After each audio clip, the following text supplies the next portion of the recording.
Vamos a dar inicio a esta segunda sesión que plantea la pregunta de por qué no se reduce la pobreza pese a los programas gubernamentales y recursos destinados a enfrentar la pobreza, y qué está fallando en las políticas públicas y programas, qué es lo que está faltando. En esta mesa nos vemos muy honrados con la presencia de los ponentes, la doctora Graciela Teruel, el doctor Enrique Cárdenas, el doctor Luis Fonserrada, y nos harán favor de comentar el doctor Gerardo Esquivel, la doctora Edna Jaime y el doctor George Scott. Vamos a iniciar con la doctora Teruel. Ella es doctora en Economía por la Universidad de California, es profesora de tiempo completo en la Universidad Iberoamericana y desde hace ya muchos años está trabajando en la encuesta nacional sobre niveles de vida en los hogares, una encuesta sumamente importante. Entonces, tienes la palabra, Che. Perfecto, muchísimas gracias. ¿Me escuchan? Bueno, la pregunta que me pidieron contestar en esta presentación es ¿por qué no se reduce la pobreza pese a los programas sociales gubernamentales y los recursos crecientes para enfrentar la pobreza en México? ¿Qué es lo que está faltando? Entonces, aquí les voy a presentar dos visiones. Una es una visión que se deriva de la experiencia que he adquirido dentro del Coneval, y la otra es los resultados de una presentación propia que justamente se derivan de esta encuesta de la que habla Valentina, y les voy a contar un poco. Entonces, creo que esta percepción de por qué no sirve esto. Ahí está. Esta percepción de por qué la pobreza no se reduce puede venir de dos tipos de gráficas que son muy conocidas. Esta es la primera, la típica pobreza por ingresos, que va de 1992 hasta el 2012, que es la última que tenemos, que publica el Coneval, que son las típicas tres pobrezas: alimentaria, de capacidades y de patrimonio. Si uno se fija en los números, Dios me libre. Si uno se fija en los números, por ejemplo, de pobreza alimentaria, en el 2012 es 19.7% de la población, y en 1992 era 21.4%. ¿No? Entonces las cifras, si uno se fija más o menos de las de 2012 con las de 1992, las cifras son muy similares. Entonces la gente dice, bueno, la pobreza no se mueve. ¿Okay? Esta es una de las cifras más utilizadas. Esta es una de las cifras de pobreza que eran oficiales antes de la existencia del Coneval. Utilizan canastas antiguas, canastas que ya ni siquiera son compatibles con los patrones de consumo de hoy en día, pero sin embargo son muy útiles para hacer comparaciones a lo largo del tiempo.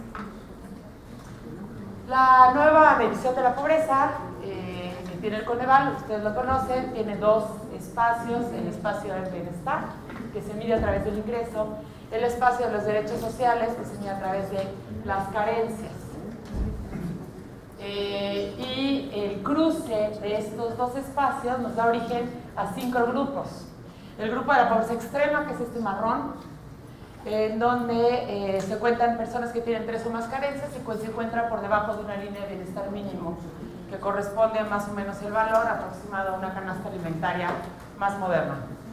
La pobreza moderada, que es esta como mostacita, que son todos aquellos que están por debajo de la línea de bienestar, que es una más alta y que tienen al menos una carencia. Y luego los dos cuadros blancos, estos de aquí que están por debajo de la línea de bienestar, que con todos sus ingresos no alcanzan a comprar esa canasta alimentaria más no alimentaria, pero que no tienen ninguna carencia, o los que están arriba, que están por arriba sus ingresos, pero no tienen tienen alguna carencia, y los verdes, que son los no pobres. Esta es la nueva medición del bienestar, de pobreza de México, y la idea sería tener políticas públicas que nos llevaran hacia la derecha y hacia arriba, o sea, que alejaran a los pobres extremos hacia la derecha y hacia arriba, para salir hacia donde están los no pobres. Si uno ve estas cifras, la primera que se publicó fue en referencia en 2008, pero aquí eran muchas para poner las tres juntas. Si vemos aquí 2008, 2010 y 2012, y estos son los números, vemos que pues efectivamente tampoco cambian mucho a lo largo del tiempo. Vemos aquí, por ejemplo, pobres extremos en 2010, 10.4% de la población, en 2012, 9.8%. ¿No? Pobres moderados, 35.8 contra 35.7. Y así, entonces si ustedes siguen viendo los recuadros, pues tenemos 2008, 2010, 2012, y las cifras realmente son muy parecidas. Entonces uno podría pensar, bueno, pues sí, efectivamente, pues la pobreza no cambia, en este país está estática. Ok, entonces la pregunta es, bueno, ¿a qué se debe?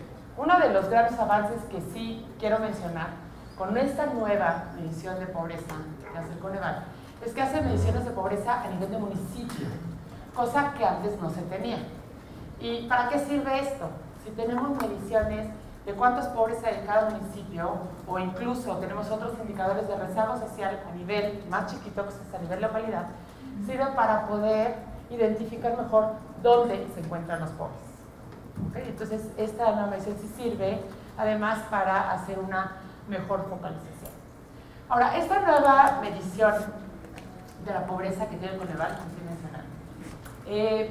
va más allá de la pobreza tradicional que veíamos nosotros antes. La pobreza tradicional solo se enfocaba en ingresos, solo medía a la gente pobre utilizando una sola variable, que era ingresos.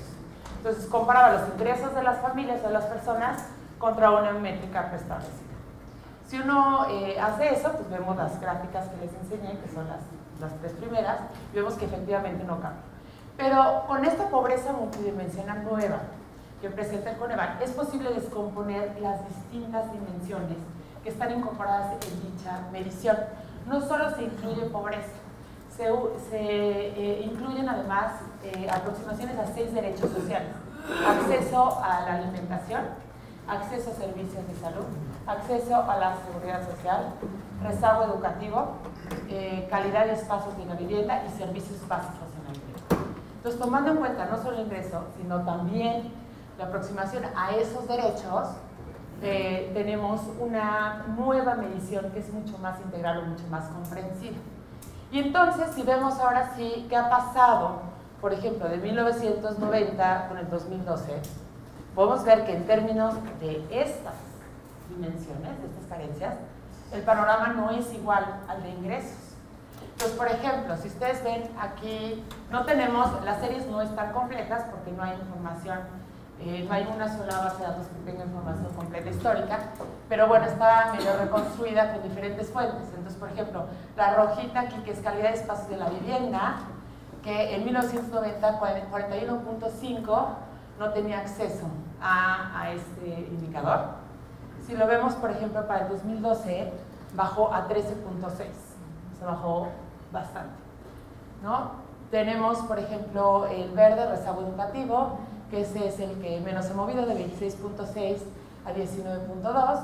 Tenemos el caso acceso a servicios de salud, que en parte es por la incorporación de la población al Seguro Popular, 58.6 y baja a 21.5 más o menos en el 2012. Entonces, si nosotros vemos la evolución de otro tipo de indicadores que no sea ingreso, que también están relacionados definitivamente con el bienestar, vemos que la evolución sí es distinta. Ok. Entonces, ¿cuáles son las ventajas de tener una medición como esta? Ahora sí se puede focalizar mejor, se tiene información de pobreza, obviamente que está a nivel mucho más desagregado, a nivel municipal, se tiene información de rezago social a nivel de localidad. Puedes ir comparando estas cifras ya más en lo local a lo largo del tiempo para ver cómo van avanzando estas cifras en cada uno de los municipios y se puede ir evaluando la política pública comparando estos cambios. Podemos ver también avances en otros indicadores, además que no se nos ingreso. Y dicho sea de paso, antes de pasar a lo siguiente, ¿por qué en lo personal a mí no me gusta la variable de ingreso para vivir pobreza? Si nosotros utilizamos ingreso y vemos cómo ha cambiado la información de ingreso en las encuestas a lo largo del tiempo, vemos que cada vez se reporta con mayor error. Cada vez hay más gente que no quiere reportar su ingreso, o por cuestiones de inseguridad, o por cuestiones de que de estigma o por lo que ustedes quieran. Pero si ustedes ven en general en las encuestas, los subreportes de ingresos son muy grandes. ¿Y qué pasa si nosotros no tenemos ese ingreso en las encuestas? Una de dos, o no lo usamos y quitamos a las personas, quitamos esos casos y utilizamos los casos que tenemos, lo cual nos daría una medición de pobreza sesgada, o, lo que es peor, es imputamos el ingreso. Quién sabe con qué variables que podamos, pero hacemos imputaciones econométricas para obtener ahí un ingreso aproximado, ¿no? Entonces, eso por un lado no nos gusta. Y por otro lado, es mi opinión también, es una opinión muy personal, que la introducción de programas de transferencias condicionadas, como es el programa Oportunidades, el programa ahora Prospera, ha introducido grandes sesgos en el levantamiento de encuestas. Porque como se levantan encuestas para poder identificar quién va a clasificar como pobre o no pobre para pertenecer al programa, entonces la gente pobre, la gente que va a participar en estos programas, aprende, ¿no? Y esto me pasaba a mí el año pasado que fui a supervisar justamente campo para el programa Oportunidades. O sea, visité, no me acuerdo cuántos hogares, y de veras, en todos los hogares preguntaban, llegaban a la pregunta de ingreso, ¿cuál es el ingreso del hogar? 4,000 pesos. Siguiente hogar, ¿cuál es el ingreso del hogar? 4,000 pesos. Ay, qué chistoso, aquí todo el mundo gana 4,000 pesos. Pero así, todos los hogares que visité en esa localidad ganaron 4,000 pesos. Entonces decía, ¿cómo puede ser que todos ganen 4,000? Y no es cierto. La cosa es que todo el mundo sabe que no puedes ir más de 4,000 pesos, 4,000 es el tope. Entonces, si nosotros utilizamos ingreso para medir pobreza, tenemos que tener mucha cautela. Entonces, yo creo que sí, como investigadores, en este tipo de temas, mi sugerencia sería, obviamente, buscar indicadores más tipo proxy que pudieran estar muy correlacionados con lo que queremos nosotros medir, que es ingreso, pero que tengan mucho menor organización. Bueno.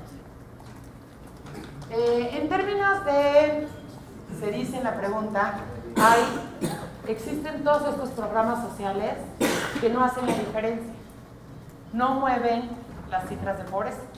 Entonces, conclusión, no sirven, pues quitémoslo, ¿para qué gastamos tantísimo dinero si no sirven? Bueno, las evaluaciones que se han hecho en muchos de estos programas, y muchos de estos son resultados del Coneval, demuestran que efectivamente, pues sí se ha tenido un impacto y sí sirven.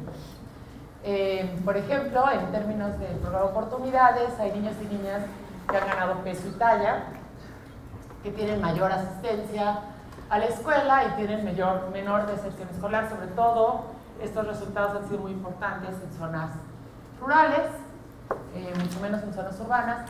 No ha tenido un efecto importante en zonas urbanas.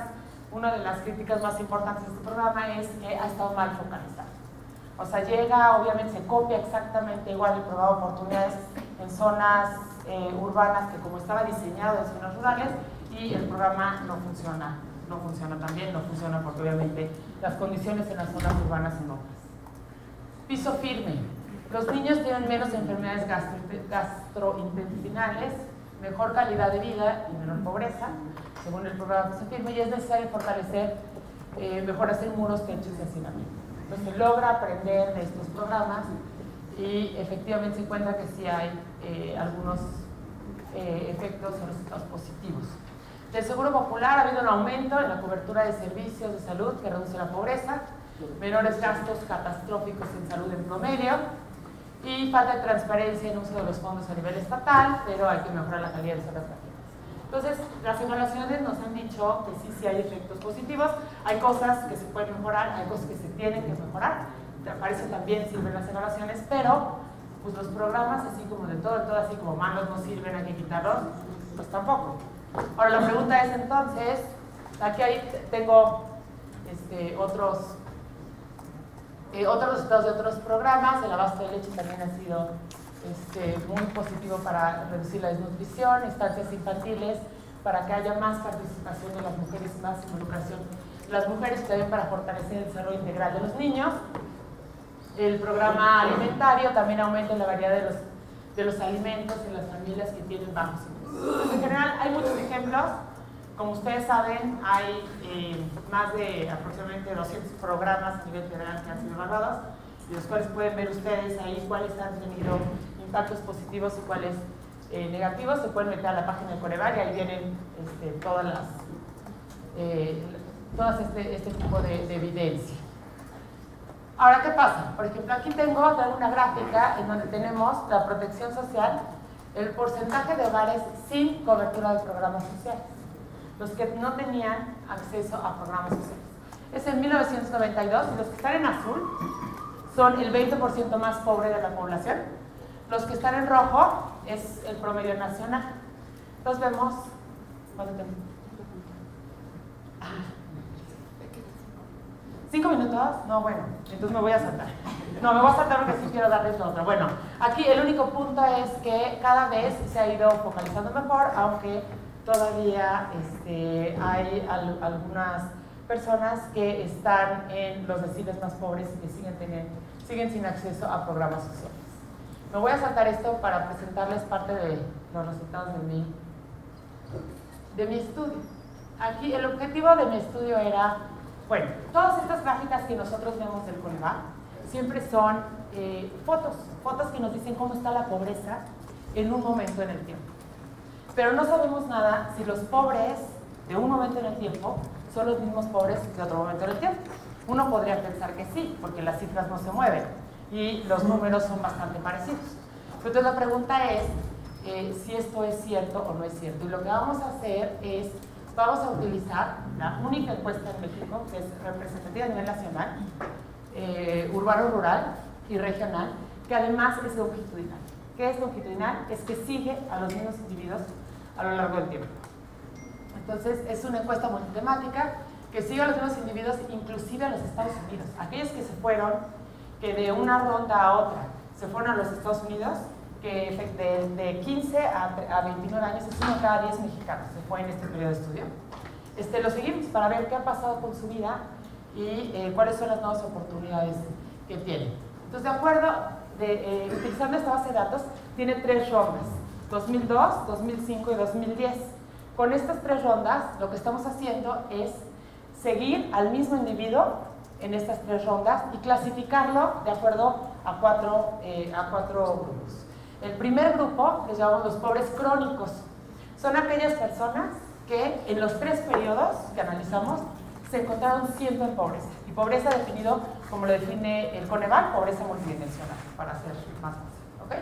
Los pobres crónicos, aquellos que fueron en los 3 periodos siempre fueron pobres. Segundo, los que yo les llamo pobres persistentes. Aquellos que clasificados en pobreza en 2 de los 3 periodos. 2 estuvieron como pobres, 1 no. Pobres transitorios, individuos que presentaron la condición de pobreza una sola vez. Y no pobres, aquellas personas que no se clasificaron como pobres en ninguno de los 3 periodos. ¿Sí? Entonces, vamos a ver qué pasa. Entonces, aquí hay, es la misma tablita, nada más todo tipo de combinaciones, posibles combinaciones que pueda haber, porque uno puede ser pobre primero y luego no pobre, y luego salir de la pobreza y así. Entonces, estas son como que las posibles combinaciones que existen. Entonces, les voy a ir al punto. Entonces aquí, ¿qué pasa? Cuando yo utilizo la línea de bienestar, la más alta que tiene el Coneval, encuentro que la población se distribuye más o menos como un cuarto, un cuarto, un cuarto y un cuarto. O sea, pobres crónicos en México es 25% de población. O sea, que siempre están en pobreza multidimensional. Pobres persistentes, también 23.6. Pobre transitorio, 24.43 y no pobre, 26.56. ¿Qué pasa cuando yo utilizo la línea más baja, la línea de bienestar mínimo, que es aquella que corresponde más bien a una canasta alimentaria? El pobre crónico extremo, que es el que corresponde a los pobres extremos, es solo 1.5. O sea, el que siempre está en pobreza extrema es 1.5. El pobre vulnerable no es vulnerable. El pobre persistente extremo es 5% de la población, el que aparece es 2. El pobre transitorio extremo es 16.55 y los no pobres extremos sería el 75% de la población. ¿Qué nos dice esto? Que la gente se mueve. O sea, los pobres que están clasificados como pobres y que siempre son pobres extremos es 1.5. En el caso de la pobreza multidimensional es 25%. Pero sí existe, movilidad social. O sea, si naces en un hogar pobre, no estás destinado a ser pobre. Ok, aquí están los dos. Bueno, si hay movilidad en México, la probabilidad de ser pobre extremo y quedarte como pobre extremo es menos de 2%, en un periodo obviamente de 10 años, que estamos analizando. La probabilidad de ser pobre moderado y quedarte como pobre moderado es 25%. La probabilidad de caer en pobreza, dado que no eres pobre, es 25%. Y la probabilidad de caer en pobreza extrema, dado que no eres pobre extremo, es 16%. Ahora, en términos de conclusiones, porque ya sé que ya no queda nada, bueno, creo que una de las razones por la cual tenemos esta percepción de que en México efectivamente la pobreza no se mueve y no pasa nada, yo sí estoy convencida que el México de hoy es un México muy distinto al México de hace 30 años. Es creo por cómo lo medimos. Si lo medimos además utilizando ingresos, pues siempre vamos a observar este tipo de cuestiones, sobre todo si vemos por ejemplo las gráficas de ingreso a lo largo del tiempo, pues las gráficas del ingreso corriente no se han movido prácticamente en los últimos años. Dos, la focalización había sido difícil, había sido imperfecta. Esperemos que con esta nueva aproximación del CONEVAL, en donde tenemos números de alguna manera, entre comillas, más precisos de dónde se localizan los pobres, sea más fácil hacer una focalización más efectiva. Y antes, la verdad es que tampoco se coordinaban. El programa Oportunidades tenía sus levantamientos, el programa de Zagarpa tenía sus levantamientos, el programa de el PAL tenía sus levantamientos y cada quien hacía sus fórmulas para elegir a sus pobres y ahí se iban.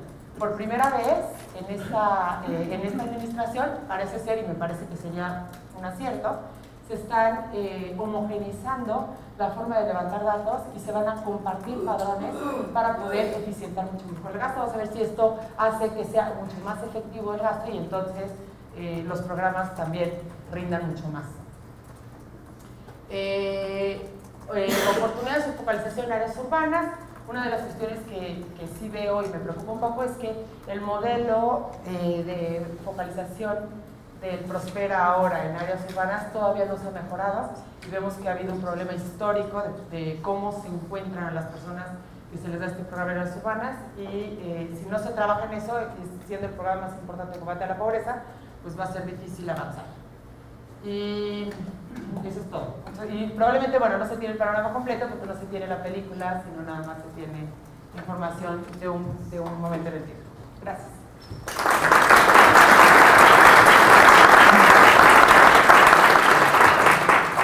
Pues muchas gracias a la doctora Teruel. Le vamos a dar la palabra ahora al doctor Enrique Cárdenas. Él es economista de Yale. Ha sido profesor invitado en el Colegio de México, en el ITAM, en el CIDE, en la Ibero y en varias universidades extranjeras. Actualmente es director ejecutivo del Centro de Estudios Espinosa Iglesias. Le damos la palabra. Gracias. Muy buenos días y muchas gracias otra vez por haber sido invitado a esta sesión que me parece muy interesante. Y bueno, en mi caso voy a ver una forma un poco alterna a lo que acaba de comentar ahorita la doctora Teruel, que es también distinto de lo que vimos en la primera sesión, en donde efectivamente eran fotografías sin saber, es decir, eran anónimos, ¿no? Tantos números de pobres que no sabemos si son los mismos o no, y en el centro nos hemos estado dedicando también al estudio de la movilidad social, precisamente para tratar de saber si la gente se mueve o no se mueve. Y bueno, para esto, ¿por qué es importante? Porque es muchísimo peor cuando los niveles de pobreza recaen en las mismas personas y también es muchísimo peor cuando es imposible salir de ellas. Es decir, si las brechas para poder brincar son muy grandes, entonces, que tienen que ver con la desigualdad, pues se vuelve todavía muchísimo más complicado. Entonces, nosotros lo que diríamos es que es muchísimo más injusto entonces cuando no hay manera de que este índice de pobreza de las personas en particular pueda irse moviendo. Lo que quiere decir que si una composición móvil de la pobreza se amplía, es mejor, vamos, que no dependa de la condición en que se nace, es mejor. Es decir, a dónde terminas dependió de dónde naciste. Ese es el tipo de preguntas que uno se hace, y en la medida en que no dependa de dónde naciste hasta dónde estás llegando una generación después, pues entonces quiere decir que depende más de uno mismo y no de las condiciones donde naciste. Un poco el tema es el de la famosa accidente de cigüeña, ¿no? Ahí va la cigüeña volando y de repente pues, escupiendo niños aquí y allá o dejándolos caer, y de repente pues depende de dónde te dejó caer la cigüeña es como te va. Y eso es lo que quisiéramos, digamos, es donde, lo que no se debería de valer. Entonces, la igualdad de oportunidades y la realización efectiva de los derechos justamente amplían las posibilidades de subir en la escalera socioeconómica, y eso es lo que nos estaríamos, quizás, digamos, proponiendo. ¿Por qué es importante este estudio de la movilidad social? Porque el desarrollo de cualquier persona debe depender, como digo, más de su talento, de su esfuerzo, y no de las condiciones en donde tuvo bien nacer. Para esto, a diferencia de la encuesta de la que menciona Chely hace un momento, el CEI genera una encuesta también nacional, pero no es panel, es decir, no sigue a las mismas personas. Es muchísimo más caro, ¿no?, seguir a las mismas personas que hacerlo como hacemos nosotros, en donde más bien se le pregunta a las personas cómo era su situación cuando tenía 14 años, cómo es ahora, y algunas condiciones de sus padres, escolaridad, etcétera, que permiten encontrar una serie de relaciones o correlaciones interesantes. Entonces, la finalidad es justamente establecer qué tan movible es una sociedad mexicana, qué tan fácil es que una persona salga o se mueva dentro de la escala socioeconómica en la que vive. Aquí ciertamente no es, se podría hablar de dos tipos de movilidad, movilidad relativa y movilidad absoluta, pero por ahora déjenme comentarles, la encuesta misma entonces se basa en preguntas retrospectivas. Como les digo, a los encuestados se les pregunta cuál era la situación cuando tenían 14 años de edad. Es imposible que alguna persona de esa edad sepa cuánto ganaban sus papás, ¿no? Es imposible. Entonces lo que se hace es un cuestionario muy largo donde se derivan situación socioeconómica, y luego por el análisis estadístico se determina a qué quintil de la población pertenecía cuando era niño, y lo mismo cuando es adulto. Ahora que se le pregunta, las preguntas son solamente a personas de 25 a 64 años, pueden hacer divisiones por cohortes. ¿En dónde está? Es una representatividad a nivel nacional de 11.000 individuos entre 25 y 64 años, y esta sí se distingue afortunadamente de que tiene una representatividad, la segunda encuesta, ya llevamos dos, entre hombres y mujeres jefes de hogar, que como veremos tiene mucha importancia la parte de género, mucha importancia. Entonces, bueno, les decía que el enfoque del informe es que es intergeneracional, son las opciones de movilidad social entre dos generaciones, y se refiere a movilidad relativa, es decir, en qué quintil de la población estabas y en qué quintil estás terminando. Entonces no es propiamente una movilidad absoluta, sino es más bien relativa entre quintiles de la población, entre 20% de la población. ¿Qué es lo que primero encontramos? Pues en términos relativos con otros países en donde se levanta una encuesta semejante, vemos que en México, de los que nacen en el quintil más pobre, el 48% de ellos, una generación después, siguen en ese quintil más pobre. Repito, no estamos hablando de movilidad absoluta, sino de relativa, ¿no?, en comparación con otros. En los demás países ustedes pueden ver ahí la proporción.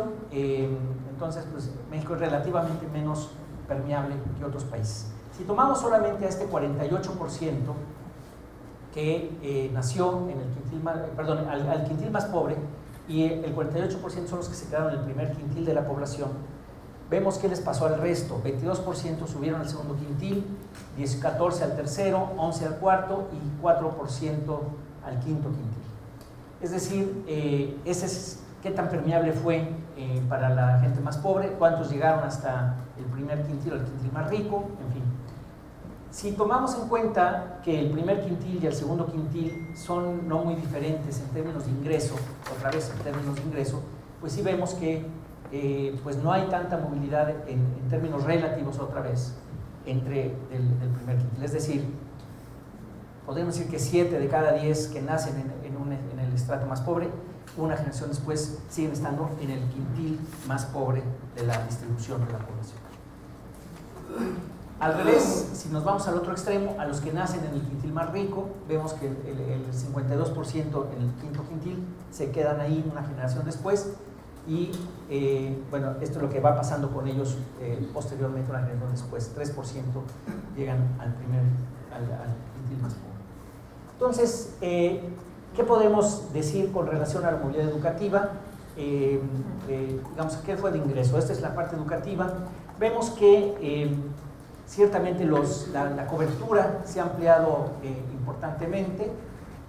Vemos que el lugar donde se nació no afecta la cobertura hasta el nivel de primaria y secundaria, es decir, prácticamente todo el mundo llega a primaria y secundaria, no importa dónde nació, pero no es así con relación a la preparatoria, a la universidad. Ahí sí claramente vemos que el logro educativo a nivel preparatoria y nivel superior sí dependen fuertemente del lugar donde se nació. ¿Cuáles son las cifras? Bueno, pues vemos que quienes nacieron en un hogar muy pobre, pues 11% se queda sin estudios, 28% con primaria incompleta, 33% con primaria completa, 16% secundaria. Es decir, solamente el 89%, si sumamos eso, el 89% no llega más allá de secundaria. La gente pobre, el primer quintil de la población. Si vemos al revés, la gente que nace en el quintil más rico, vemos que la mayoría se queda por lo menos en la prepa, ¿no? Y muy poquitos llegan. Aquí estamos viendo ya una especie como de trampa de la educación, o de la falta de una educación adecuada, porque si relacionamos esto, es decir, que la gente pobre cuanto mucho llega a secundaria y la gente rica cuanto menos llega a prepa, y vemos cuáles son los ingresos de la gente según su nivel de escolaridad, vemos que el quiebre importante, si bien va subiendo según el nivel de estudios, donde realmente empieza a subir más es a nivel de prepa y sobre todo a nivel superior. Entonces tenemos que si la gente pobre no va a pasar de secundaria y la gente rica no va a bajar de prepa, hay una fuente de permanencia, digamos, se está perpetuando la desigualdad simplemente por este hecho, ¿no? Entonces es importante por qué la gente pobre no llega más allá de secundaria. Si vemos ahora el tema de la brecha entre mujeres y hombres, ahí vemos también varias características fuertes, ¿no? Interesantes, importantes y dramáticas también. En primer lugar, sí hay más movilidad para las mujeres que para los hombres, pero no de la buena, sino de la mala. Es decir, hay más dificultad, hay más, para que una mujer salga del estrato más bajo es más difícil, para que una mujer caiga del estrato más alto es más fácil. Y eso, pues sí es medio grueso, bastante grueso, y vamos a ver algunas de las cuestiones de por qué. Un primer tema es, le falta una rayita ahí al azul, pero bueno, ¿qué pasa con la condición ocupacional de los padres? Si el nivel educativo del padre de la persona entrevistada mujer es alto, las hijas van a tender a tener mayor escolaridad. Y por lo tanto, y no sucede así con los hijos, es decir, hay una diferencia entre hijos e hijas. Y vamos a ver otras cositas que son medio fuertes y que seguramente para la acción privada, sobre todo, pueden ser importantes. Por ejemplo, de 100 padres que no estudiaron, 9 hijos estudian una licenciatura, pero solamente 3 hijas estudian una licenciatura. Si lo vemos incluso para los que sí estudiaron una licenciatura, los papás que sí estudian una licenciatura, las mujeres, ahí no está, las mujeres estudian, 54% llegan a una licenciatura, pero 67% de los hombres llegan a una licenciatura. O sea, hay diferencia en género, aún para la gente que estudió más que para la que estudió menos. Los ingresos también son menores según la escolaridad para mujeres que para los hombres. Y por lo tanto, vemos, en resumen, digamos, que por un lado México se caracteriza por una concentración de baja movilidad social en los extremos de la distribución, donde además el inferior está compuesto por población obviamente que vive en la pobreza, y como sabemos, pues hay una fuerte componente, 46% de la población vive en dicha condición.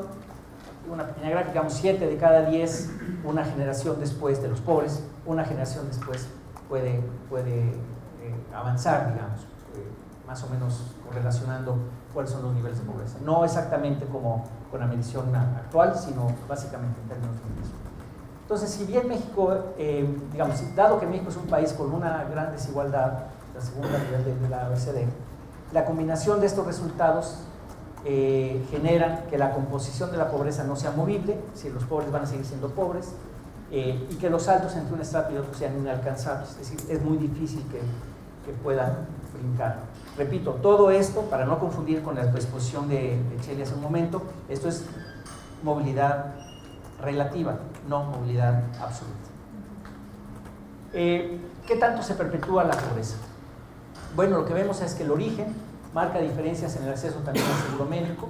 O sea, si nos vamos a movilidad social y salud, vemos ahí que tenemos el origen marca mucha diferencia, es decir, hasta dónde puede llegar la gente pobre en su seguro, en el acceso al seguro médico. Esto aumenta la vulnerabilidad de la siguiente generación. Y por el otro lado, los gastos catastróficos en salud pues atrapan a los hogares en la pobreza. Es decir, un problema, un gasto catastrófico, aunque han bajado en términos absolutos a lo largo del tiempo, todavía un gasto catastrófico sigue siendo determinante muchas veces para que alguien que quería salir o medio estaba saliendo, lo regresan a los niveles de pobreza. Bueno, aquí algunos datos semejantes, ya no me voy a entretener, lo tienen en la presentación para el tiempo. Les decía que las mujeres en general enfrentan una mayor desigualdad en las oportunidades de logro socioeconómico. En parte, los modelos de rol tradicionales parecen limitar las opciones de movilidad social de las mujeres. ¿A qué nos referimos con eso? Por ejemplo, si la madre del entrevistado trabaja, la participación del entrevistado, del hombre, o sea, si mi mamá, digamos, yo soy entrevistado, mi mamá trabaja, entonces los chances de que mis hijas trabajen son mucho mayores que si mi mamá no hubiera trabajado. En otras palabras, uno como hombre, digamos, tiende a ver el rol que juega su madre y ese de alguna manera lo transmite a la siguiente generación. El estatus laboral de las madres también modifica la visión de sus hijos sobre el rol de la esposa en el hogar. Entonces, esa formación de preferencias que llaman los técnicos de esto tiene que ver justamente con, pues también con elementos de movilidad. Me voy a brincar los datos, pero bueno, son 15 puntos porcentuales. Cuando los entrevistados tienen una madre que sí trabaja, se reduce la probabilidad de que sus propias hijas cuiden a sus hermanos. Es decir, hay una pregunta en la encuesta que dice, si tienes que escoger a quién le das, a quién obligas o a quién le pides de tus hijos que cuiden a sus hermanos, se lo encargas a una hija o a un hijo, y en general es una hija. O si bien se dice también otra pregunta que es si no tienes dinero, si no tienes suficiente dinero, ¿a quién mandas a la escuela? ¿Al niño o a la niña? Y pues generalmente es al niño y no a la niña, ¿no? Entonces, ese tipo de roles y de preferencias que se están haciendo, pues también tiene un impacto a la larga en este término de la movilidad social por género. Y cuestiones muy familiares, ¿no? Cuestiones que pasan en los hogares y donde la política pública va a ser muy difícil que incida de manera directa. Entonces, también incluso se reporta una aspiración educativa mayor para las hijas cuando la madre del entrevistado trabajaba. Ahí están los datos, me suelo brincar, pero que no quiero dejar de mandar los siguientes mensajes. La política social en México, entonces, a pesar de los esfuerzos, no ha logrado disminuir la pobreza, desigualdad y la baja movilidad en el largo plazo, repito, relativa, y en parte porque las intervenciones públicas tienden a suceder quizás demasiado tarde. Es decir, lo que se empieza a ver es que hay elementos que suceden antes de los 7 años, incluso antes de los 3 años, que son importantes para la movilidad social en el largo plazo. En parte porque las mismas políticas públicas pues no están diseñadas para atender a la población a lo largo del ciclo de vida, sino, como sabemos, bueno, ya lo vimos en las carencias, que si el piso firme, que si esto otro, no es a lo largo de todo el ciclo de vida de las personas. Entonces, el porcentaje de la población, por otra parte, el porcentaje de la población que vive en pobreza es mayor para los niños y los jóvenes que para los adultos. Eso también está medio grueso, porque lo que te quiere decir también es que, claro, la gente pobre normalmente tiene más hijos que ya no están los hijos, hay algo de eso, y es grave, creemos, que como sociedad haya más niños pobres que adultos pobres. De modo que el desarrollo temprano es un primer motor de la movilidad social. Hay que invertir en niños pequeños que son normalmente más vulnerables para poder reducir desigualdades y generar retornos altos. Esto no es de México, esto es en general, ¿no? Como está haciendo. Y bueno, aquí también de las personas que están en pobreza, ¿cuántos de los pobres llegan a ir hasta la escuela? Pues vemos que es mucho mayor para la gente, o sea, la gente que es pobre pues, va mucho menos a la escuela de los que son no pobres, a los niveles bajos de edad. ¿Cómo se puede lograr entonces cierto nivel de movilidad social en México? Vemos como que hay dos condiciones fundamentales. Una necesaria, que es igualdad de oportunidades y condiciones de competencia, es decir, que tengamos los mismos chances todos, desde el vientre de la madre, valga la pena decirlo, hasta el final, las mismas oportunidades de nutrición, de cuidados prenatales, etc., hasta bien adelante. Y luego una condición de aseguramiento, que son los mecanismos de protección que evitan que la condición socioeconómica en desventaja se herede a la siguiente generación. Otra vez, esto es importante. Como lo estamos viendo de generación en generación, el hecho de si una generación no es capaz de impedir que los niños sigan su camino, digamos. Imagínense ustedes un padre que tiene que soportar o apoyar a los abuelos, porque los abuelos tienen una pensión de cero, eso quita recursos para que puedan ayudar a sus propios hijos. O si hay un problema de salud o de muerte incluso, que no haya un tipo de aseguramiento, puede truncar completamente el desarrollo de los hijos. Entonces, las condiciones de aseguramiento lo que hacen es impedir, o bueno, no sé si impida completamente, pero al menos reducir los chances para que se hereden esas condiciones de desigualdad a la siguiente generación. Si ustedes quieren verlo como, bueno, aquí hay una bola de posibilidades de cómo alcanzar esas condiciones. Las dividimos en estos 5 elementos: la intervención temprana universal, que tiene que ver con formación temprana de habilidades de personalidad y cognitivas, nutrición, acceso efectivo a la salud, educación para los padres en el cuidado y formación de los hijos, guarderías de calidad, educación básica y media, pues mejorar sin duda la calidad mejorar las competencias de personalidad. La educación media y superior, una vez que resolvamos ese problema, pues vamos a tener un broncón de cobertura a nivel superior, también se va a tener que resolver ese. Políticas de discriminación positiva, es decir, vemos que hay estos problemas a nivel de género que se tienen que resolver directamente. Los elementos de cobertura de protección social, que ya se mencionaron en la sesión anterior, y también, sin duda, políticas de crecimiento económico, porque como ya se mencionó, sin el crecimiento económico es muy difícil que pueda haber una salida de la pobreza. Entonces, ya ves, ni 2 minutos, ¿qué tal? Esto es básicamente, o sea, el tema central es que no solo hay que fijarse en la gente que está en pobreza, sino también en forma intergeneracional. Eso tiene también que ver, como ven, con políticas públicas, pero también con acción de las organizaciones civiles. Hay muchas cosas que el gobierno no va a poder hacer y que son fundamentales para poder promover la movilidad social. Hemos visto que claro que hay movilidad ascendente, como ya también lo muestra el estudio de Michelle, pero en términos relativos sí es duro, ¿no? Porque muchas veces uno ve alrededor también, o sea, es importante lo absoluto, pero también lo relativo. Y en eso pues, hay que poner mucha atención. Muchas gracias.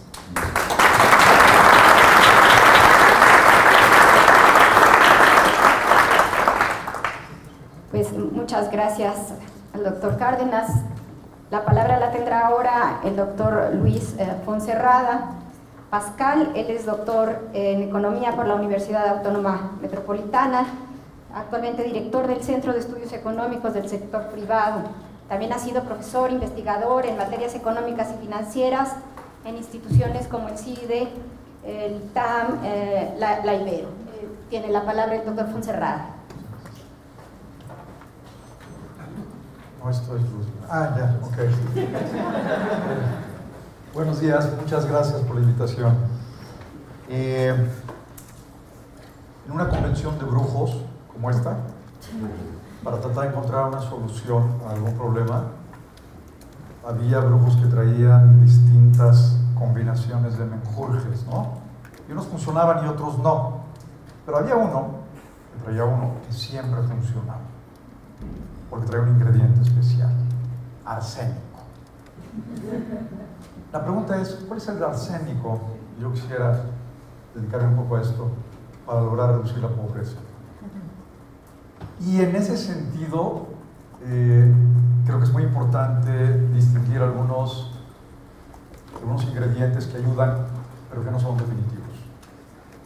Y yo creo que la labor de muchos programas puede ser un programa de rescate o una red de protección social es muy importante para evitar que caiga más gente en pobreza o para aliviar los temas de la pobreza.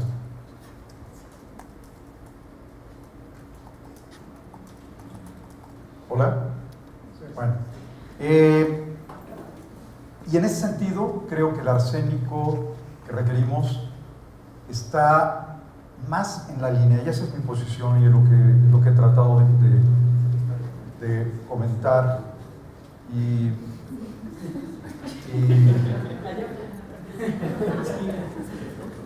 e insistir mucho en este tema. Y creo que la solución va en la misma línea que proponía don Lorenzo y en la misma línea que comentaba Gerardo, que no lo veo por ahí. Gerardo Esquivel. Ok. Tiene que ver con el crecimiento, pero tiene que ver con algo que espero poder convencerlos de esto. Bien. Déjenme hablar primero de la pobreza como producto de dos tendencias o de dos grandes variables. Una es el crecimiento y otra es la distribución del ingreso. Podemos descomponer los índices de pobreza en estos dos componentes, o la evolución de la pobreza en dos componentes, en el crecimiento y en la distribución del ingreso. Los trabajos de Dati Rabalion, de Kakwani, de Nanak, y más específicamente tal vez el de Bourguignon y Jalilian y Kirkpatrick, retomados luego por muchos otros autores, hacen un gran énfasis con esto, y yo creo que es muy importante tenerlo presente, porque el crecimiento efectivamente no resuelve si cambia la distribución del ingreso. Y si no tenemos crecimiento y cambia la distribución del ingreso favorablemente, la pobreza se reduce. Yo hice durante mucho tiempo investigación sobre pobreza, y es una gráfica muy sencilla. Yo lo que les pediría que vieran, esta es una región norte, la República divide en 7 regiones, a la usanza anterior del INEGI, y demuestra que lo que sucede entre 2000 y 2002, la azul es 2000, la roja es 2002. El ingreso medio per cápita en el 2000 era inferior al ingreso medio per cápita en el 2002, en la economía. Debió haberse reducido la pobreza. Sin embargo, la línea de pobreza es la línea azul que está aquí, esta línea azul que ven acá.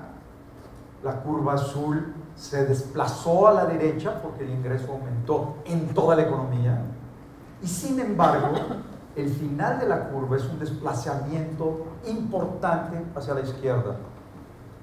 ¿Por qué? Porque cambió la distribución del ingreso brutalmente en ese tiempo. Se deterioró enormemente la distribución del ingreso. Eso hay que tenerlo presente. Vamos a combatir la pobreza. Creo que el ingreso es fundamental, crecer es fundamental, pero no podemos descuidar la parte de la distribución del ingreso. La pregunta que nos toca en este panel es: ¿por qué las políticas públicas no ayudan a reducir la pobreza? Y mi respuesta es: porque empeoran la distribución del ingreso. Esto de tener dos pistolas aquí, no sé cuál es cuál. Aquí están los números que demuestran lo que pasó en las gráficas que puse anteriormente. No me voy a detener en ellas, las pueden ver después. El número real de pobres. Y lo que pasó de 98 a 2000 es que por crecimiento se redujeron en 23 millones los pobres en toda la República, y entonces el número de pobres, solo si hubiera habido crecimiento, se hubiera reducido, pero resulta que hubo cambios en la distribución y el número de pobres se incrementó y la diferencia es el neto. Y esta es una relación aritmética sin ideología y sin teoría. Ok, ya lo verán, no me detengo. Hay un tema fundamental en nuestra economía que si no la tomamos en cuenta, no importa qué hagamos, no vamos a poder resolverlo. Nos va a faltar el arsénico. Tiene que ver con el desempleo y la precarización del salario. ¿Qué es esto? Esta es la tendencia de la desocupación, crisis, se sube hasta arriba, casi hasta 6%, baja, andamos en 5,18. Y cada mes cambia. Sube a 5,5, baja a 4,9, sube a 6, etc. Pero yo les pediría que pensemos en esa tasa de desocupación que no refleja la verdadera desocupación del país, porque también tenemos la subocupación. ¿Qué es la subocupación? Es el número de personas que dijeron que trabajaron más de 1 hora la semana pasada, o como venga el cuestionario, pero que dicen que podrían trabajar más. Y es un porcentaje de la gente empleada. Hay que sumarla al desempleo. Es un desempleo disfrazado, de subempleo. Cuando hacemos esta tasa de subocupación es 7.64. No se puede sumar, evidentemente, a la de desocupación. El desempleo tiene un denominador diferente, porque la subocupación es un porcentaje de la ocupada. Pero es muy fácil hacerlo con aritmética y cambiamos el denominador y entonces la tasa de 7,64 en realidad, si la queremos comparar con desempleo, es 7,24. Si le agregamos el 5,18, que sí es desocupación, tenemos 12,42 de desempleo real en nuestra economía, que son 6,5 millones de personas buscando empleo diariamente. Es una realidad. ¿Qué sucede con esto? Tenemos el efecto que tiene, bueno, además de que se cayó enormemente el poder adquisitivo del salario mínimo, no quiere decir que del ingreso medio. Además de eso, déjenme saltarme esto, tenemos aquí un fenómeno muy importante. Aquí es donde me quiero concentrar. Este es del 2007 al 2014, al segundo trimestre del 2014, junio del 2014, hace 3 meses. Perdimos empleos en el sector formal e informal, para estos efectos hay que sumarlos, por más de 5 salarios, que ganaban más de 5 salarios mínimos, perdimos 1,856,000 y que ganaban más de 3, 1,275,000. Estos son más de 3 millones de empleos con más de 3 salarios mínimos.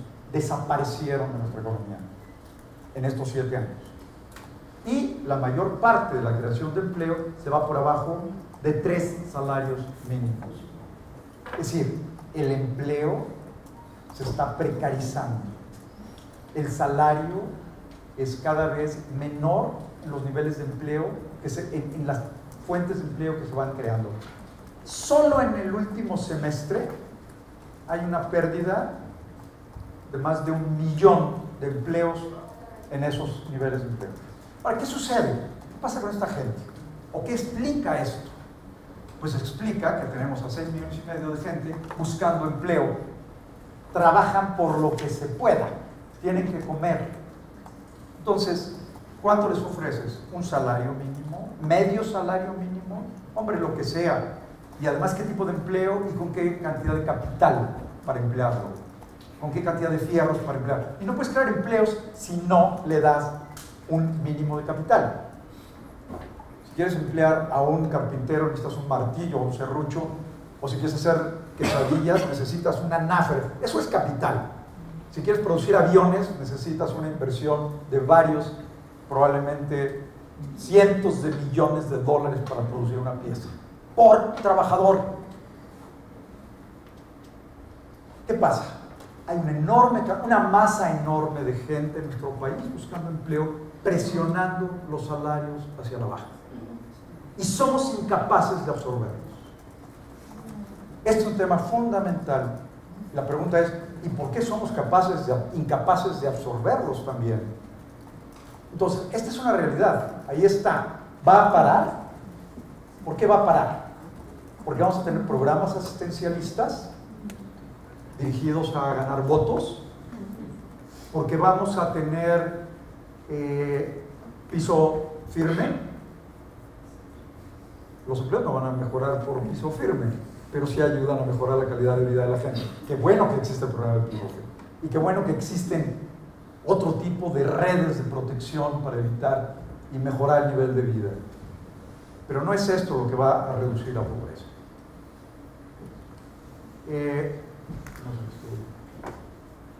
Estos son datos sobre ellos, sobre lo que trabajan.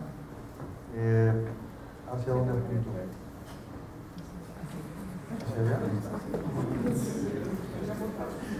Ok, gracias. Ahora, ¿qué pasa? Es cierto que el ingreso laboral per cápita se viene cayendo. Aquellos que tienen un sueldo se vienen cayendo. Es una plática que he tenido durante las últimas semanas, dado el salario mínimo que nos ocupa recientemente con Gerardo y con Salomón, y bueno, por supuesto que está pasando. Y si lo deflactas con la canasta alimentaria, el salario, la capacidad adquisitiva, es todavía peor. Por eso, esto que se llama el índice laboral de la pobreza, es la tendencia de la proporción de personas que no puede adquirir ni siquiera la canasta alimentaria. Bueno, es consistente con qué? Con que no podemos crear los empleos que requerimos y menos pagarlos como se debiera pagar, porque la rentabilidad del que se gana la torta por cargar el costal de un puesto a otro es mínima. La productividad no existe en la informalidad y el 60% de los trabajadores está en la informalidad. Pues pasémonos a la formalidad. Entonces ahí hay una propuesta de que el salario mínimo incrementado puede llevarnos a la formalidad. Yo tengo serias dudas, lo hemos discutido mucho. Pero voy al otro tema, o sea, el anterior, esta precarización, esta enorme falta de empleo es una de las tijeras del tema por las que nos mantenemos en pobreza, porque no somos capaces de crear los empleos que requerimos. Yo creo que si no les damos elementos productivos a los trabajadores, si no tenemos el crecimiento que menciona Gerardo y don Lorenzo, no vamos a poder resolver la pobreza. No importa que nos paremos de cabeza. Los recursos del Estado son absolutamente insuficientes, pero además absolutamente ineficientes en la creación de empleo y de mejorar la calidad de vida. Y además, los angelitos, porque va el gobierno, nos llenan de políticas regresivas que no modifican. IVA, para empezar, es el IVA. Los deciles de la población, aquí está todo México dividido en 10%. Por supuesto que al decil 1 que gana al decil 1, pues el 60% de su gasto es en alimentos y medicinas. Por supuesto que el que no cobrar el IVA ayuda muchísimo a estos niveles. Y en el decil 10, los más ricos de la sociedad, pues apenas un porcentaje, que es la mitad, es el que usan para eso. Pues sí, nada más que ellos son los que más gastan.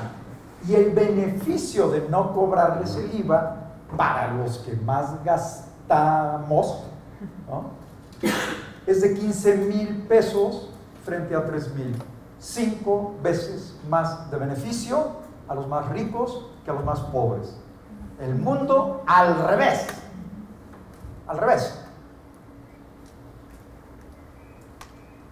Por eso, del beneficio del IVA, que son 150,000 millones de pesos, 2/3 partes son para el 50% más rico, 1/3 parte para el más pobre, pero además, si vemos el 9 y el 10, hay una gran diferencia entre los demás.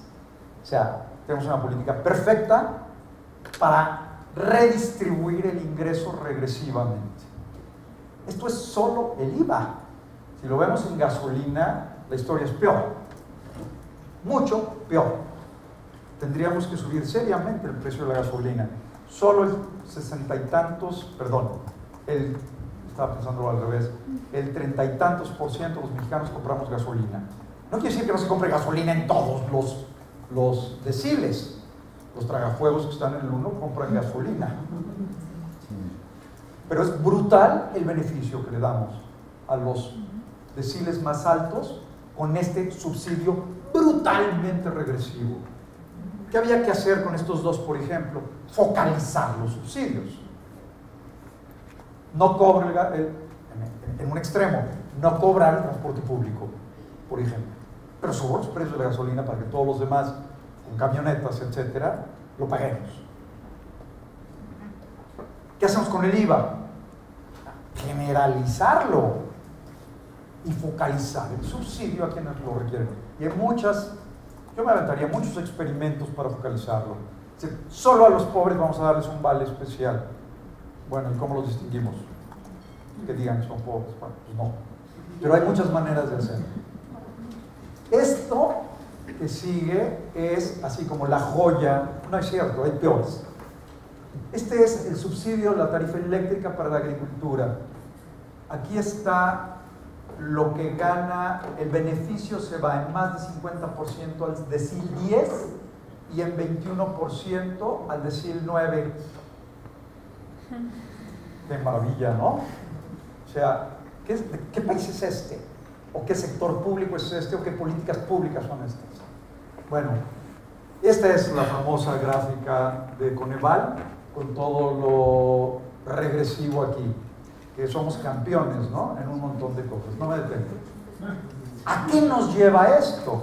El coeficiente de Gini antes y después de transferencias. Aquí es antes de cobrar impuestos y antes de transferir con subsidios o con lo que quiera a la población. El coeficiente de Gini, entre más cerca esté de 1, es peor. Entre más bajo, mejor. El coeficiente de Gini en todos los países cae como 30 puntos después de impuestos y transferencias.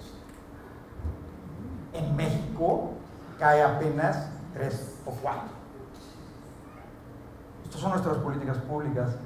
Pero si además hacemos un Gini de los hogares, incluyendo subsidios a las gasolinas y el IVA, e imputamos eso como una forma de desigualdad, con el Gini, yo creo que ya me pasé. Aquí está.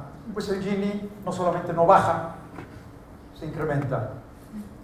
Y si recordamos la primera gráfica, el crecimiento es muy difícil que compense los cambios en la distribución del ingreso. Entonces tenemos políticas brutalmente regresivas. Creo que la solución, la gran solución, salto todo esto, es crear empleo.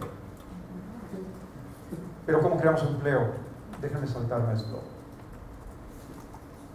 El arsénico es la inversión. No hay otra solución. Y la inversión pública, ¿por qué la inversión? Porque son los fierros, los elementos productivos para poder producir, incrementar la productividad y crear empleo. Y entonces, ¿qué pasa con la inversión pública? ¿A qué se debe estos enormes déficits de empleo?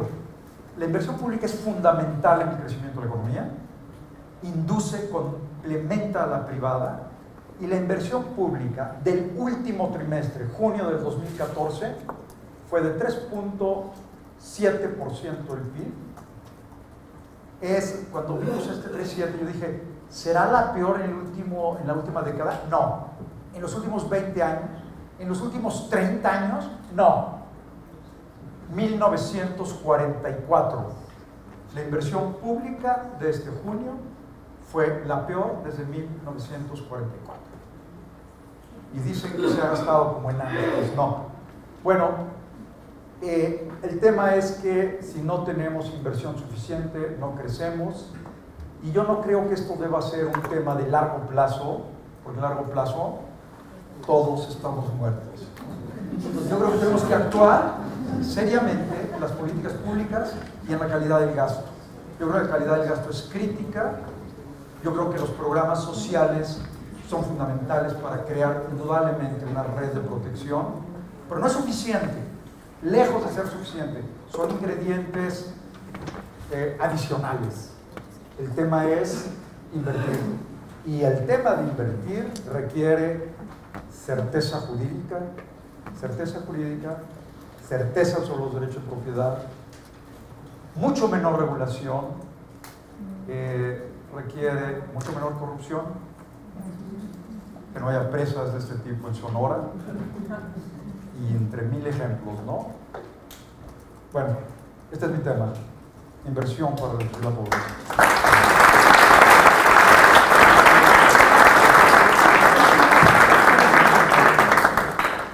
Pues vamos a pasar a los comentarios. El doctor Esquivel nos hace favor.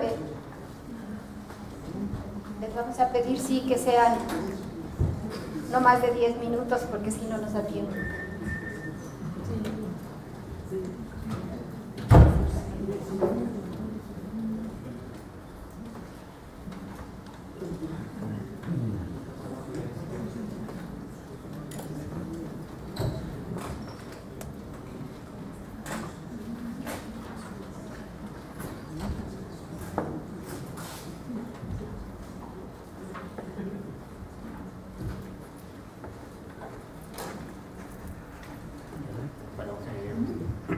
Bueno, gracias de nuevo por invitarme a participar ahora en esta ocasión como comentarista.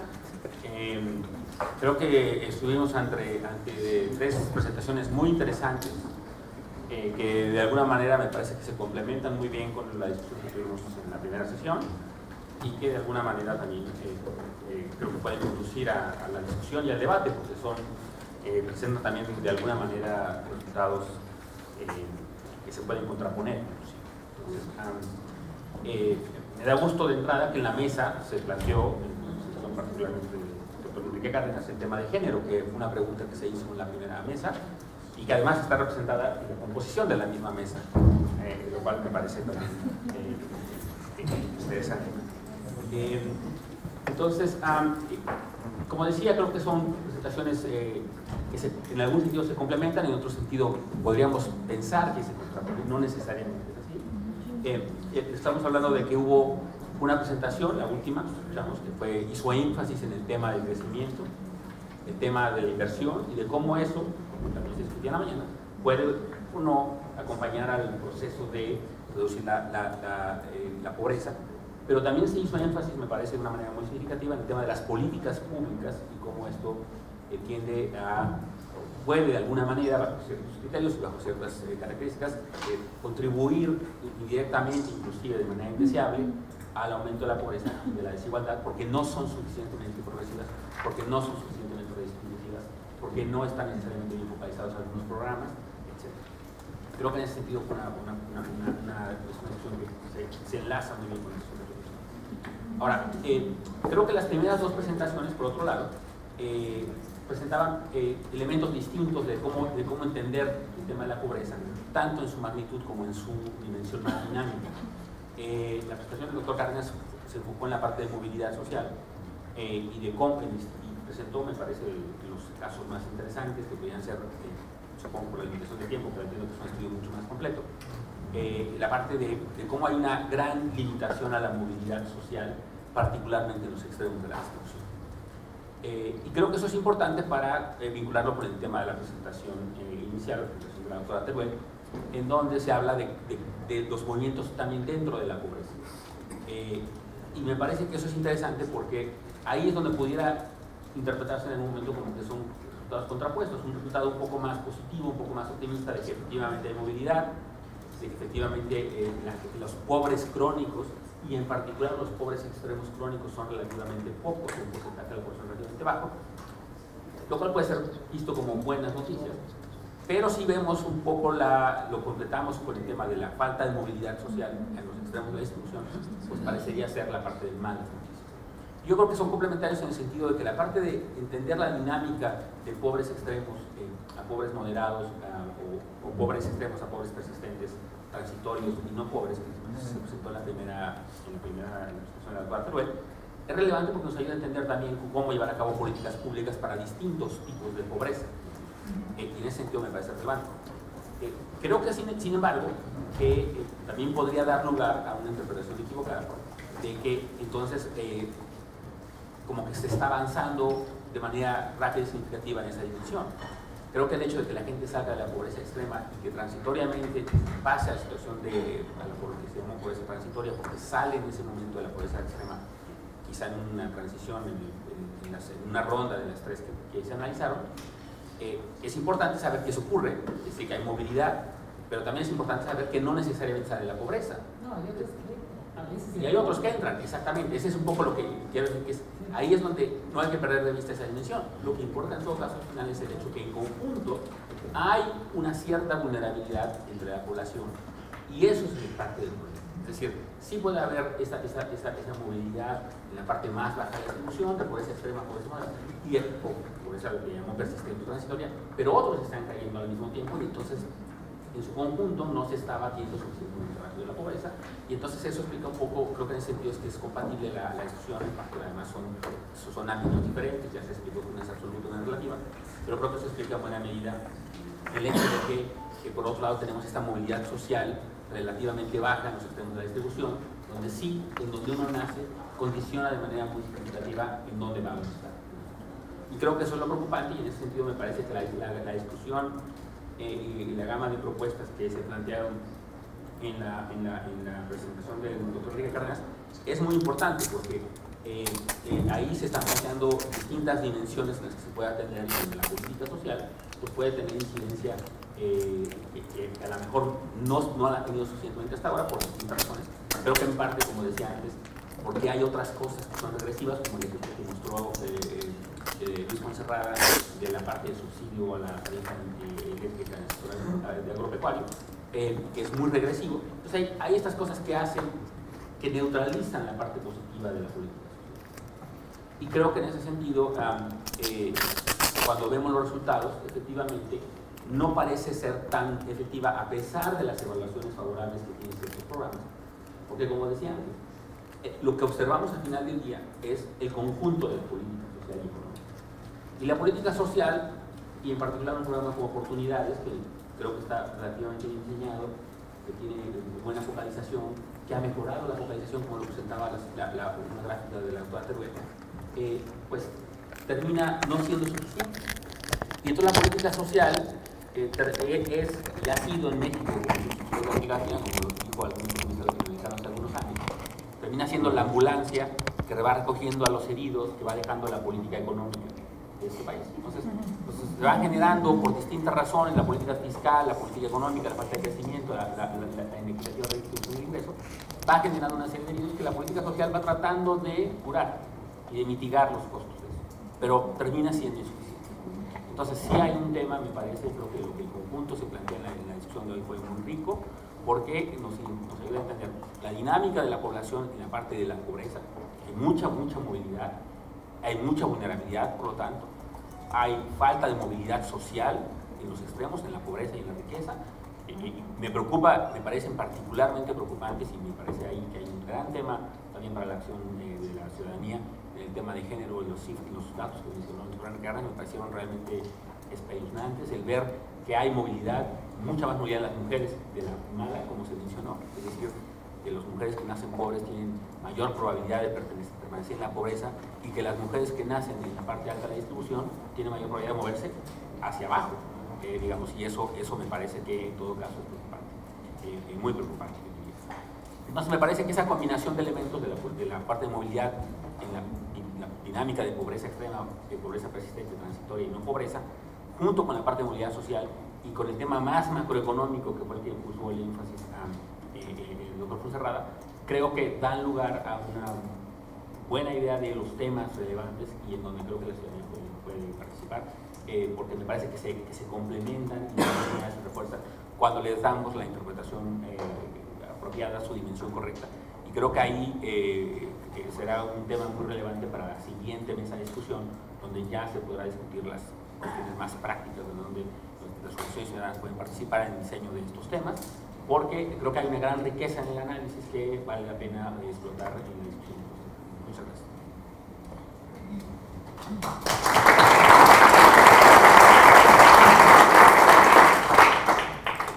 Vamos a pedirle ahora su comentario a la doctora Edna Jaime. Ella será ponente en la sesión siguiente, pero doy unos datos breves sobre su currículum. Ella es licenciada en Ciencia Política por el ITAM y es fundadora y directora general de la organización México Evalúa, que está dedicada al análisis, monitoreo y evaluación de políticas públicas, básicamente en el área de seguridad.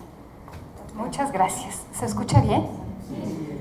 Bueno, de las 3 exposiciones, lo que más me llama la atención es lo mucho que hemos avanzado en generar información, insumos de análisis con los cuales podríamos estar haciendo muy buena política pública.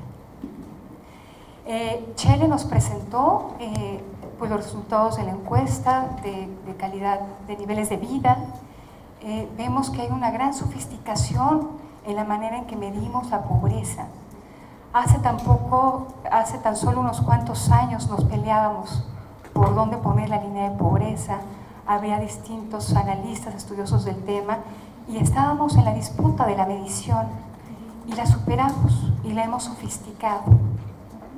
Entonces creo que tenemos los elementos de diagnóstico, los insumos analíticos para hacer una política pública muy efectiva. No es un problema técnico, es un problema político. Y yo pienso por ejemplo, en pues los cuadros que están ahorita en la Secretaría de Desarrollo Social. No son técnicos, son operadores políticos. Y cuando esa variable se cruza, cuando ese factor se cruza, entonces las políticas públicas pierden en efectividad.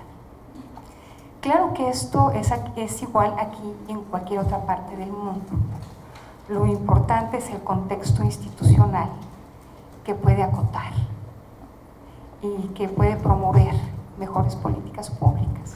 Por supuesto que un ejercicio esencial, que me imagino que se abordó en la mesa anterior, pues es la evaluación, institucionalizar ciertos mecanismos para no dejar entrar otras racionalidades, otros criterios en el diseño de la política pública. Pero sí debo decir que me impacta. Tenemos suficiente información para hacer cosas de mucho impacto, muy potentes. Y a la pregunta que se planteó a la mesa, ¿por qué no se reduce la pobreza pese a los programas gubernamentales y recursos destinados a enfrentar la pobreza? ¿Qué está fallando en la política pública y programas? ¿Qué está faltando? Pues tuvimos respuestas diferentes, perspectivas que se complementan y que me parecen muy interesantes. La de Graciela no nos respondió directamente a la pregunta. De hecho, y si la interpretación que hago de lo que escuché y de su presentación es que nos plantea algo distinto. Ella nos dice que hay algunos programas que sí están teniendo impacto en algunas de las dimensiones de la pobreza y presentó evidencia. Que no están pudiendo atacar el problema en todas sus dimensiones es porque quizá no puedan hacerlo. Oportunidades, pues quizá no pueda hacer lo que tiene que hacer la política económica, el contexto general de crecimiento y de inversión, pero ha logrado cosas muy importantes en materia, como decía, de peso y talla de los niños, de permanencia en la escuela. Los objetivos que ese programa se propuso los ha logrado. Y me parece importante reconocerlo. ¿Cuáles son los alcances de una política pública en materia de abatimiento de la pobreza? Me parece muy importante poder reconocer que no lo van a resolver todo. Yo recuerdo que muy temprano en esta administración tuve una reunión con Rosario Robles. A ella no le gustó oportunidades. No sé si haya cambiado de opinión en el transcurso pues de estos años al frente de la Secretaría de Desarrollo Social. Y no era capaz de reconocer estos impactos que no pueden ser menospreciados, ¿no?, respecto a estas dimensiones de la pobreza. Pero aún así, pues tenemos dificultades para la movilidad social, para que las personas que están en condición de pobreza puedan salir, que una generación pueda ser distinta a la de los padres, que es lo que plantea Enrique Cárdenas. Y él sí responde a la pregunta, ¿no? Y él dice, la política pública llega tarde, y la política pública quizá llega fragmentada, cuando debería de ser un continuo a lo largo de un ciclo de vida. Y eso me parece fundamental. Nos está dando evidencia, Enrique, lo mismo que Chele, para poder afinar los instrumentos de combate a la pobreza. La intervención de Luis Fonserrada me parece crucial. Podemos tener los instrumentos más sofisticados en un contexto de estancamiento económico, pues no podemos entonces plantear escenarios halagüeños. Me parece que pues, si esta economía no logra curarse de su enfermedad, que yo creo que es su baja productividad, pues no va a ser posible darle la vuelta al problema de la pobreza. Y aquí todos los factores están interrelacionados. Aquí es donde las políticas públicas deben de hablarse entre sí, no estar fragmentadas, no están compartimentalizadas. O sea, necesitaríamos tener políticas públicas pues que se tejieran en una visión integral. Porque por supuesto que programas dirigidos a la atención de la pobreza y la desigualdad tendrán también un impacto en la productividad. Y la productividad tendrá un impacto en el crecimiento y la posibilidad de la economía mexicana de crecer a tasas más sostenidas. Y él pone un énfasis muy particular en la inversión. Hace algunos meses tuve oportunidad de escuchar al profesor Arnold Haflinger y nos presentaba unas gráficas acerca de la productividad. Pero la economía mexicana no se invierte poco. No sé si recuerdas esos números. En la economía mexicana no se invierte poco. Él nos presentaba comparativos de inversión en distintos países y pues la inversión total de la economía mexicana no estaba muy rezagada de otros países que crecen mucho más que la economía mexicana. Entonces, no es un tema de inversión sin adjetivos, es un tema de inversión con adjetivos y es inversión productiva. En fin, me pareció que esta mesa plantea temas muy interesantes, los retos, y yo regreso al punto de partida de mi intervención. No es un problema técnico, es un problema político. Muchas gracias.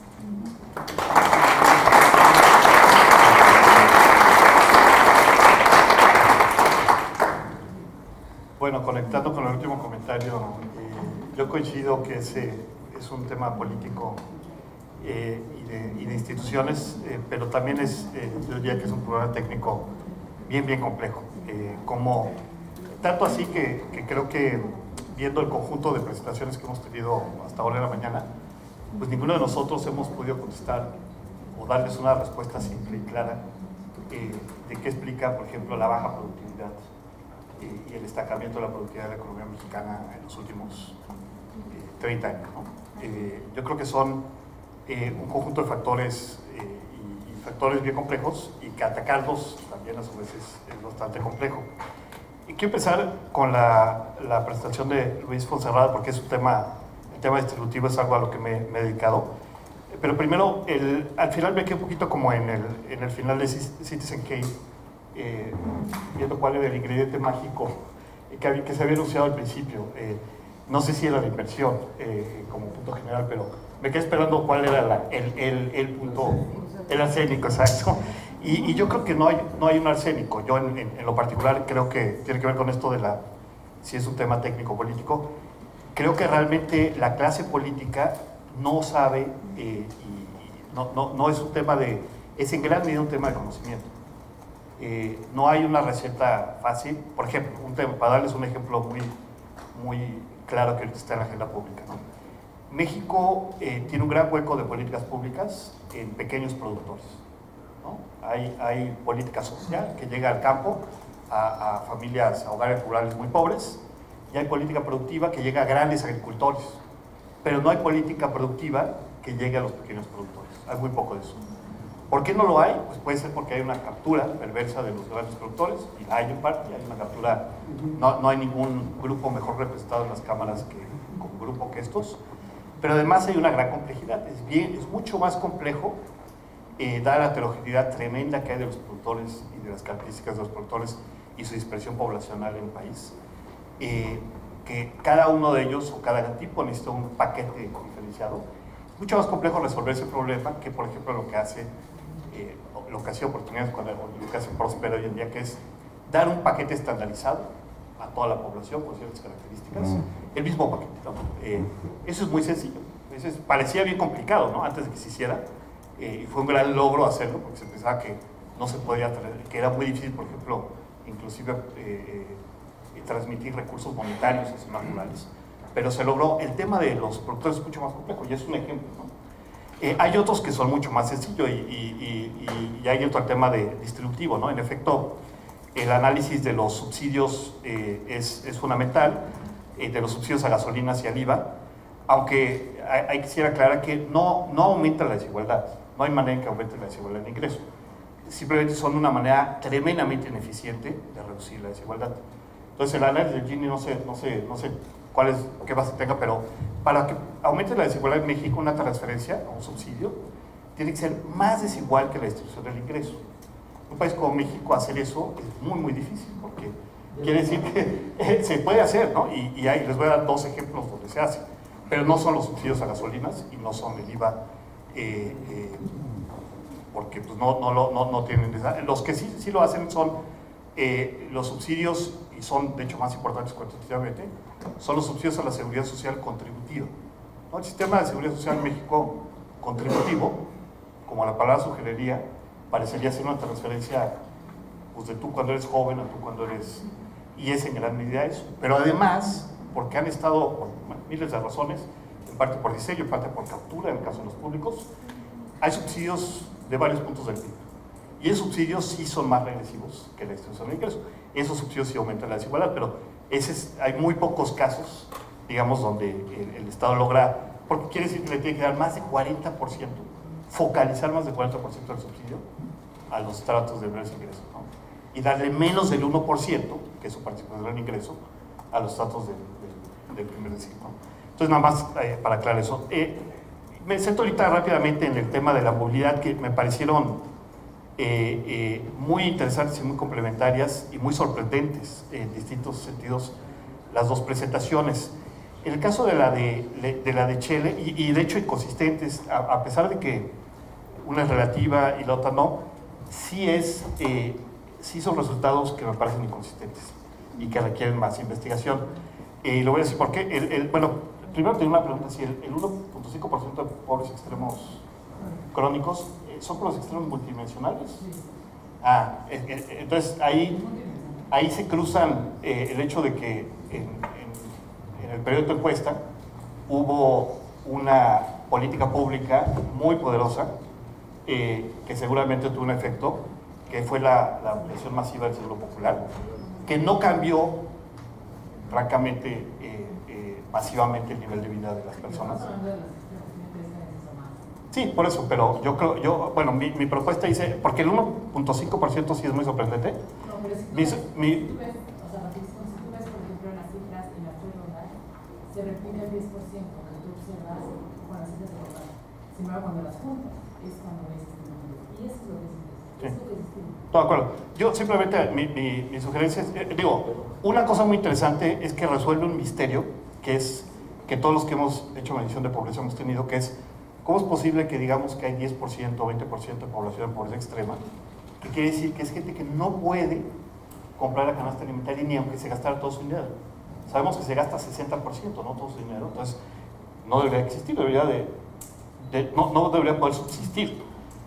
Posiblemente no subsiste, y de hecho lo que estamos viendo es gente que está muy rápidamente en esa situación. Pero mi sugerencia ahí sería hacerlo con ingreso, ver ese análisis, digamos, quitar la parte de rezagos y verlo nada más, ver qué pasa con el lado de ingreso. Creo que eso sería muy interesante, y a la luz del trabajo de Enrique, creo que pues sugiere que sí, seguramente en el ingreso hay mucho menos movilidad en ciertos periodos, ¿no? En el caso de Enrique, creo que sugiere pues, todo tipo de temas de políticas públicas que yo creo que hay que considerar.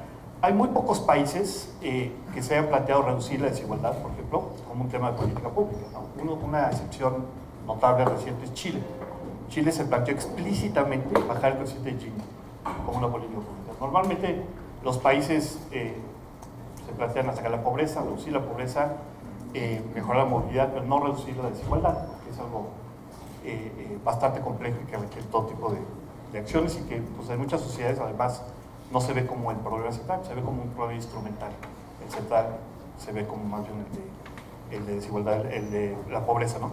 Creo que la movilidad sí sugiere muchos temas de políticas públicas que muy poca gente cuestionaría, o sea, que tendrían un apoyo muy amplio a lo largo del espectro político, a lo largo de todo tipo de... entonces creo que el programa de investigación, de ver cuáles son las barreras a la movilidad, eso es fundamental. Y yo agregaría uno que no es muy evidente y que tiene que ver con lo que presentaba Luis, que es la parte de la movilidad social asociada a las políticas públicas, ¿no? Las políticas públicas y la política social tiene un potencial importante. El sistema fiscal en muchos países ha sido el principal instrumento para promover la movilidad social. ¿Por qué en México eso no está sucediendo? Las comparaciones OECD-México son un poquito artificiales, porque lo que hacen estos, tú para hacer esta comparación tendrías que tener a Suecia con el estado de bienestar sueco, 50% del PIB, y sin el estado de bienestar sueco, ¿no? Y por varios años, ¿no? Tendrías que quitárselo a los suecos, ver que se adapten, y luego medir otra vez y ahí el coeficiente, la diferencia sería mucho menos. La razón por la cual resulta Suecia con un Gini parecido al de América Latina, una vez que le quitas el estado de bienestar, es porque lo haces artificialmente. Entonces tienes muchos ceros, tienes muchos viejitos que dependían totalmente de su pensión, y tú se las eliminas y resultan todos esos ceros. Obviamente no serían ceros, sería gente que recibiría ese ingreso de otro lado, ¿no? Entonces hay que poner, digamos, pero es cierto que el estado de bienestar, ¿no? El sistema fiscal mexicano es tremendamente ineficiente, y podría, aún con el tamaño que tiene, podría tener mucho más impacto redistributivo. Entonces, creo que ahí ese es un tema importante de política pública, cómo hacer para que lo tenga, y cómo hacer, tiene que ver con focalización, focalizar mejor los recursos, eliminar ciertamente los subsidios generalizados, eliminar los subsidios a la seguridad social contributiva, mejorar los sistemas de protección social, tener una base, digamos, universal de protección social para la población en su conjunto, no nada más para la población, no dividir, digamos, formal e informal, etcétera. Hay una cantidad enorme de políticas públicas que hay que realizar.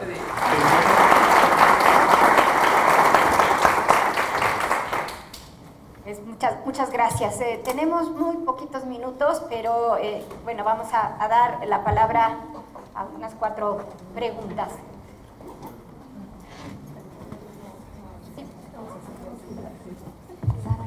Rosario, es que allá porque no habías tenido chance, y para que no han preguntado.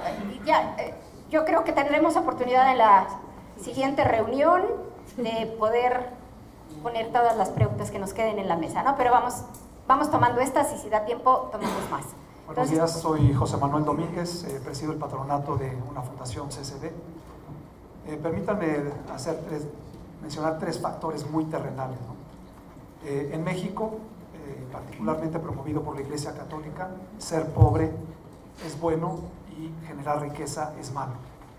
Segundo, todos los programas y principalmente, o sea, olvídense de gobierno, iglesia, sociedad civil, han sido principalmente paternalistas, asistencialistas. Tercero, hay una creciente apatía e individualismo social que no podemos negar, y esta desintegración a la que ya se habían referido varios. Ante esto, creo que el problema fundamental como causa de la pobreza en México viene a ser que la aspiración máxima de un pobre en México es la supervivencia. Y mientras no seamos capaces de transformar esta mentalidad cultural en que aspiren a algo diferente más que sobrevivir, quizá cualquier recurso que utilicemos puede verse como malgastado. Con todo respeto para el doctor Gerardo Esquivel, yo difiero de las bondades de oportunidades. Creo que su diseño ha sido mucho más un paliativo, incluso genera mayores problemas con el tiempo, y por mencionar alcoholismo, violencia intrafamiliar, pero sobre todo yo creo que programas como Oportunidades han matado la creatividad, la iniciativa y la aspiración de desarrollarse principalmente en el campo. Aplaudo que el presidente haya reconocido que un programa como tal no ha cumplido, no ha logrado reducir la pobreza y que lo está transformando, y permítanme ser quizá un poco ingenuo, prospera ahora. El elemento fundamental de cambio parece ser algo relativo a incentivar el empleo, que podría ser extraordinario, pero me temo que la estadística no vaya a ser así, simplemente siga siendo más o menos lo mismo, ¿no? Yo estoy de acuerdo con el doctor Fonserrada. Esto es acerca de inversión, de generar empleos, pero más que empleos es empoderar a la gente para lograr su desarrollo por sí misma.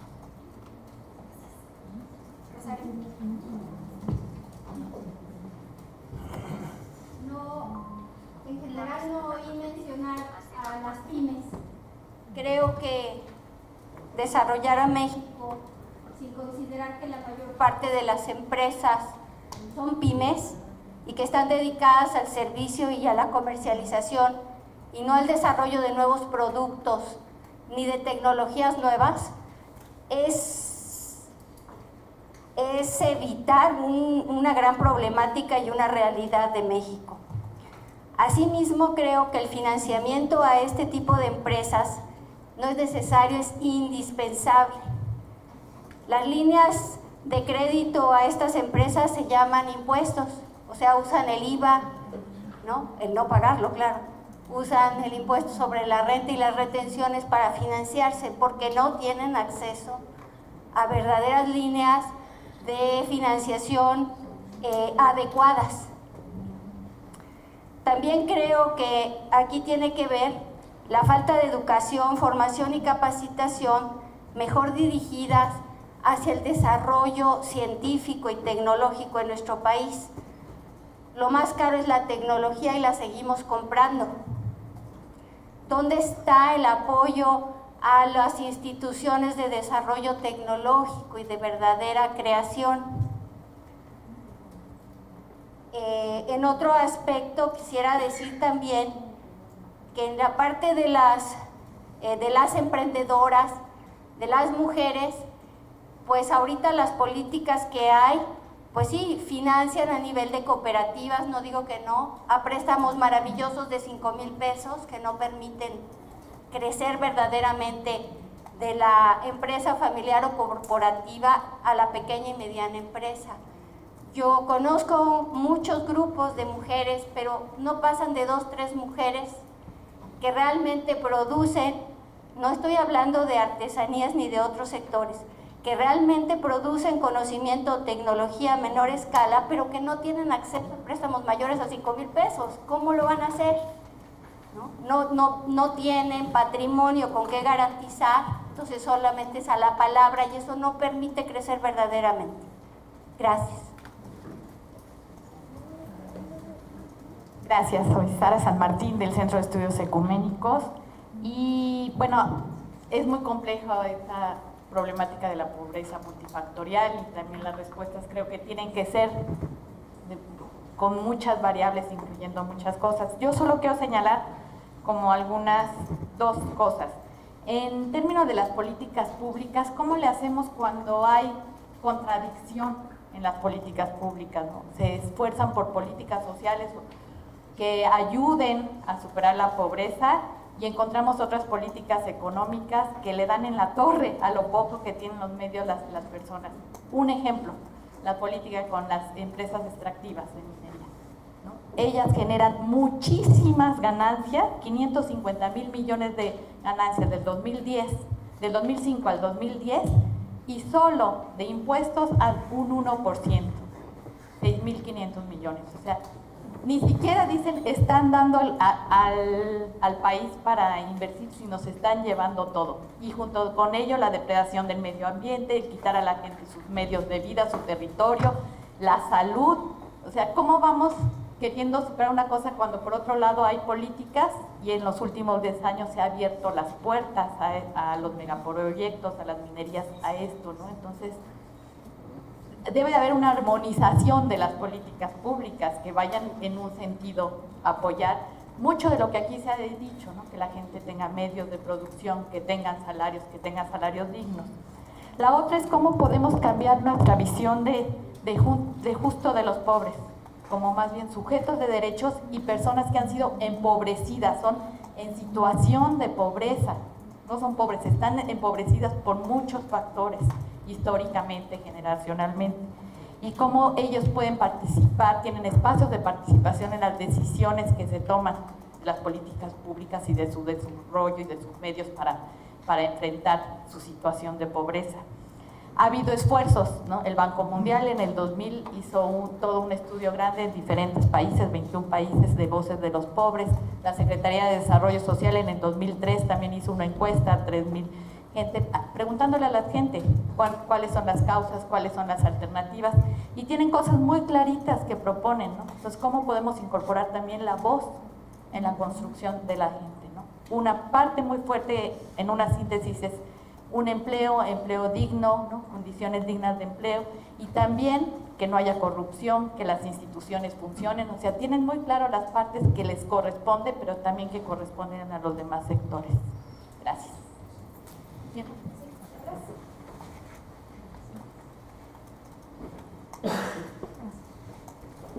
Una pregunta para el doctor Cárdenas. De la cifra que presentó de el 4% que se movió del primer decil al décimo decil, ¿cuáles fueron los factores que determinaron que se movieran? Y una pregunta más general, no sé si para el doctor Esquivel. ¿Qué podemos aprender de las políticas económicas del periodo de los 40 a los 80? Si vemos que fue el periodo mejor que hemos tenido en los últimos 100 años de crecimiento económico y menor desigualdad, que no lo tenemos ahorita, entonces, ¿qué podemos rescatar de ese periodo que no está sucediendo? Solo la palabra. A ver, yo quisiera hacer nada más como una aclaración. La pregunta, o sea, de la mesa era ¿por qué las políticas sociales no han reducido la pobreza? Y yo creo que es una pregunta tramposa, porque no sabemos si no han reducido la pobreza. No tenemos, los que hablamos el mundo de la evaluación, el contrafactual. ¿Qué hubiera pasado con la pobreza si no hubiéramos tenido en marcha todos esos programas sociales que hemos tenido? Entonces yo creo que no se puede contestar, se puede decir ha fallado, todos estos programas sociales no han servido y la pobreza no ha mejorado debido a estos programas sociales. O sea, no se tiene el contrafactual. Entonces yo creo que esto no es correcto. Yo creo que el punto que yo traté de hacer es, y que lo digo porque yo en parte soy responsable también de la medición de la pobreza, yo soy consejera académica del Coneval. Y yo les puedo decir que las mediciones que hemos hecho, o sea, tampoco son inobjetables, ni infalibles, ni la verdad absoluta. O sea, no quiere decir que hay 53.2 millones de pobres en este país. Mi punto es, hay que tener muchos otros indicadores que estén relacionados con el bienestar. Y hay que ver cómo se mueven esos indicadores a lo largo del tiempo, porque nos pueden dar mucho más información que lo que da una cifra de pobreza que calcula un organismo como el Coneval, que tiene además muchos problemas. O sea, no voy a venir a hablar ahorita de los problemas de la medición, pero hay muchas cosas que todavía se pueden mejorar. Entonces, mi punto es, hay que ver otras dimensiones también, hay que ver cómo se va mejorando en esas dimensiones a lo largo del tiempo. Yo creo que serían como mis 2 puntos para ir más rápido.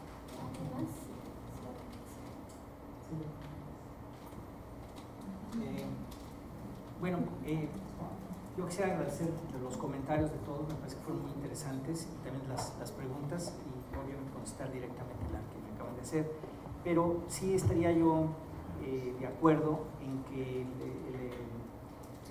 lo que estamos tratando de hacer en términos de la movilidad social le agrega un extra a toda la discusión que se ha tenido sobre el combate a la pobreza.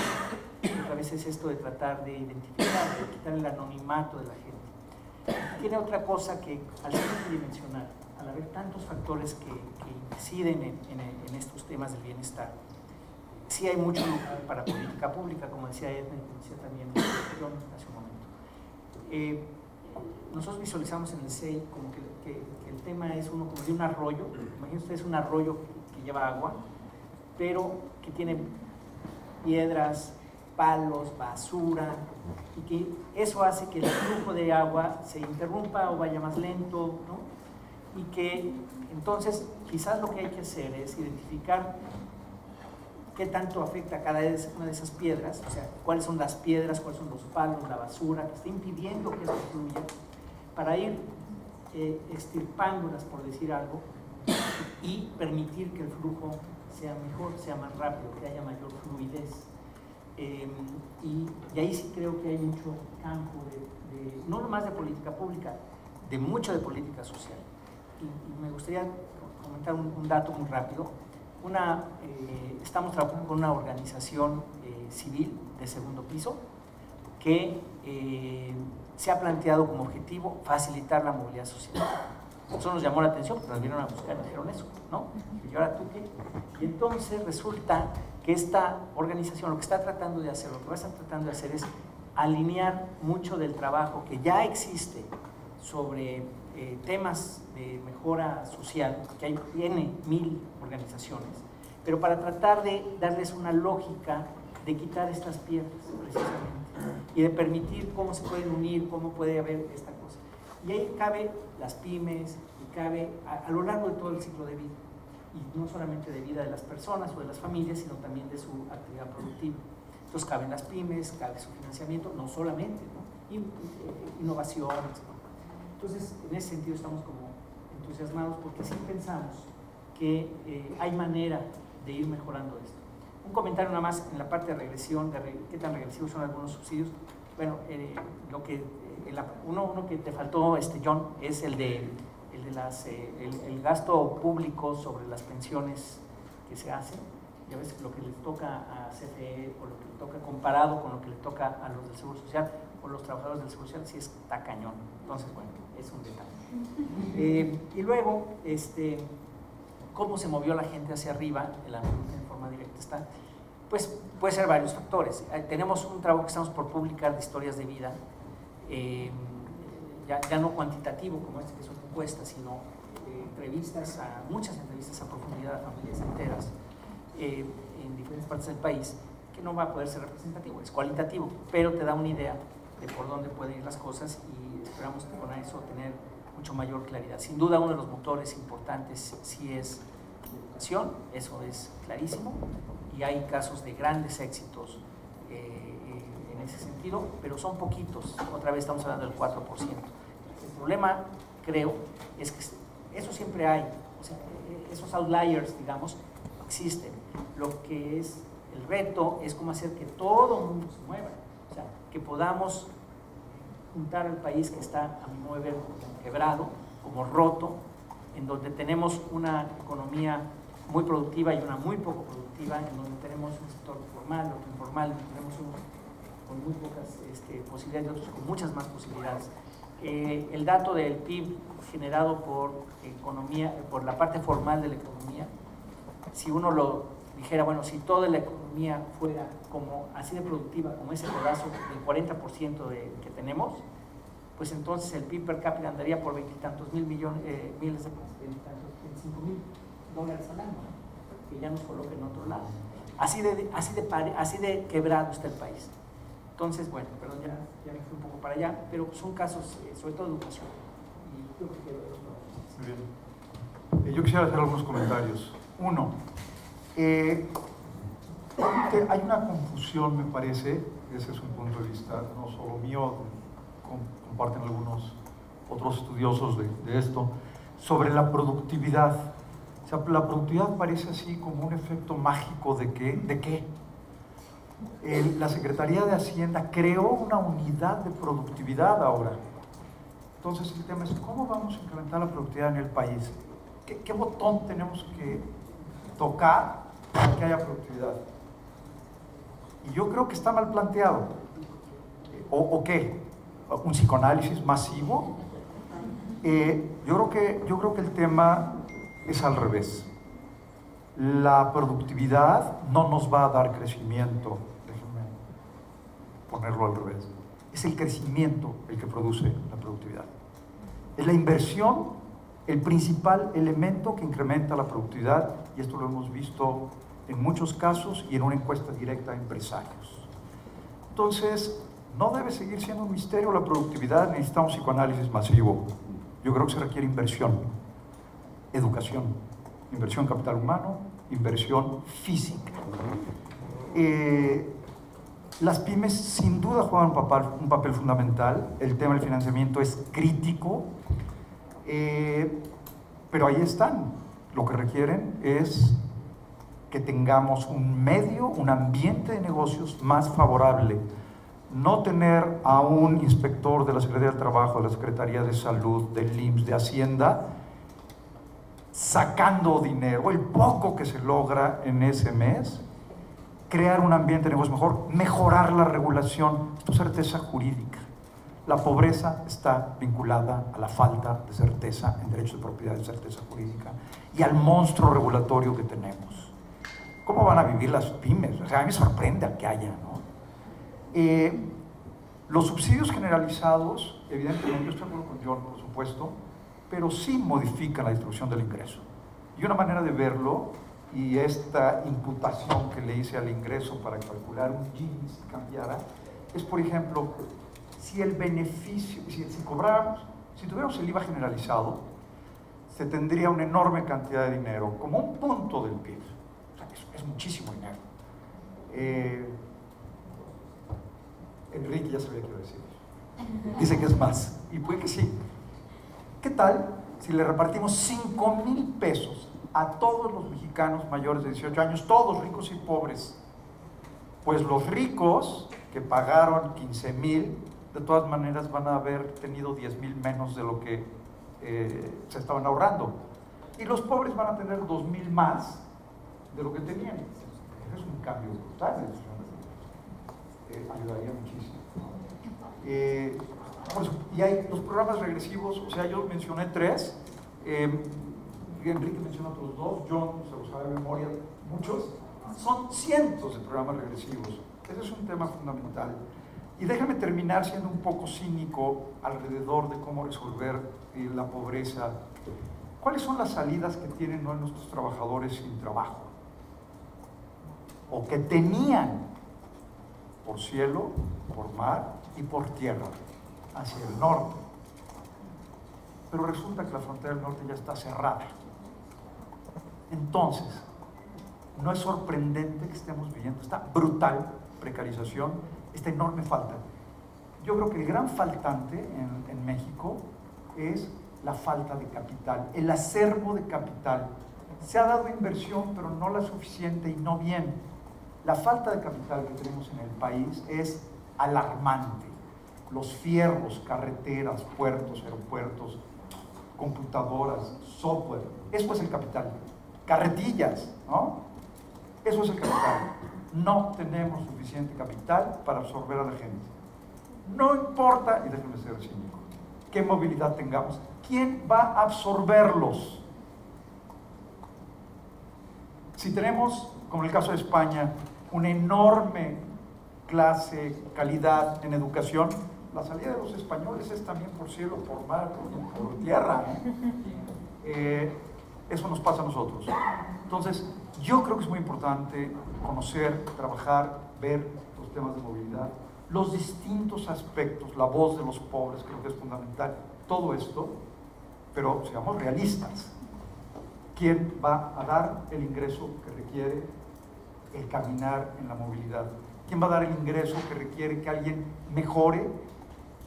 Si no hay empleo, no hay manera. En el norte probablemente, ahora que está creciendo mucho, pero tendríamos que romper a patadas las barreras nuevas que hay ahí, ¿no? Entonces el tema es un tema muy serio. A lo mejor tenemos que cambiar de partido político en el poder más frecuentemente, porque cuando entran hacen cosas mejores, luego se vuelven a descomponer. Porque la solución es estimular de gran manera el ambiente de negocios para tener una solución. Lo que decía Enrique, ¿cómo hacemos para mover de manera masiva a todos estos?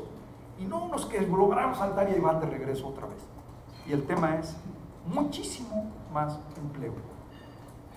Y para contestar termino la pregunta de John, ¿cuál es el arsénico? Empleo. Pero el empleo no se va a dar sin inversión. Necesitamos toneladas de capital, incrementar el acervo de capital en el país.